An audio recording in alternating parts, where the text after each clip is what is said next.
nagkwentuhan kami ni Brian na kailangan manalo tayong dalawa ng float. Sabi niya, ako gusto ko manalo. Sabi ko rin gusto ko manalo. O di, pagandahan tayo ng float kung sino magustuhan niya mananalo. I mean, kami ni Brian, competition to ng bawat pelikula, pero ang nangyayari sa amin, healthy competition na walang inggitan. Nagtutulungan pa kami, pumunta siya sa akin sa premiere night ng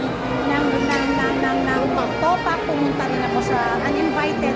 Kasi dapat ganun, magkaisa lang kayo. Yung fun lang. I mean, oo, gusto namin, isa na naman gusto namin, kaya kami sumali sa kanila. Gusto namin mag-blockbuster, gusto namin kumita.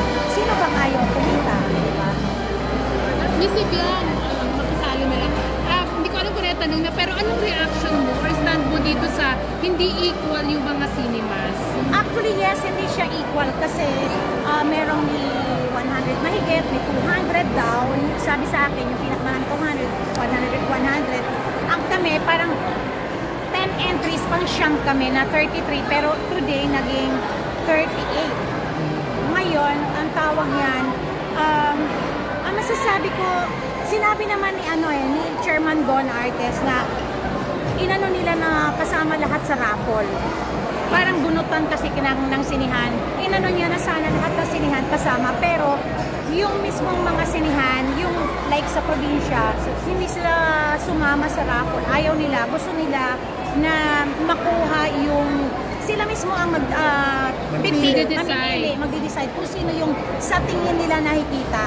Okay, prerogative nila yon. Sila may-ari, sa kanila yung negosyo. Peace, at the end of the day, business is business. Pero para mag-dwell ako sa, hindi pantay, para mag-dwell ako sa sama ng loob, sa lungkot, wag na, i-push ko na lang yung movie namin, tutukan ko na lang, i-promote na lang mabuti kasi mas naniniwala pa rin ako doon sa word of mouth. Pag nagustuhan ng mga tao, dadami at dadami ang sinihan namin after awards night. So wala kang garit or tampo kay MMDA, Chairman or sa policies? Hindi niya control yun kasi kung aayawan ng mga sinihan, wala siyang magagawa.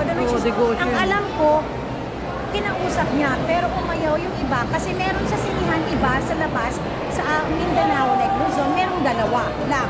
So hindi talaga mapapantay, merong 4 lang. Parang ganon. So, matagal ng sistema to alam niyo naman, di ba?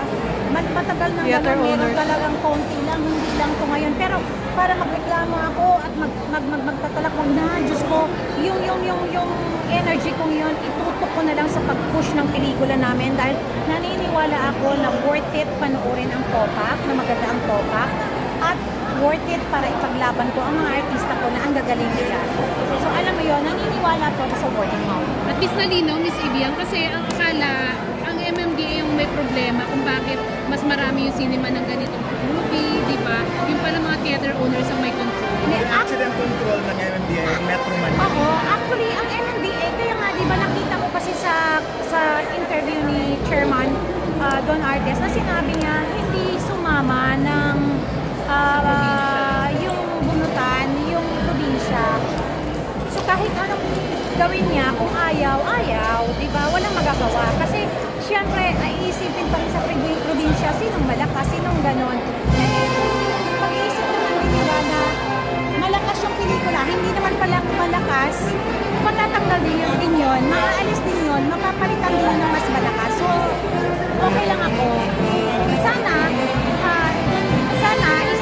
next year, parang pantay-pantay na rin. Sana ang araw yung Metro Manila Film Fest, maging pantay-pantay lahat ng sinihan. Sana mangyari yun. Na walang lalamang pantay-pantay kasi lahat naman kung gustong kumita ng sinihan,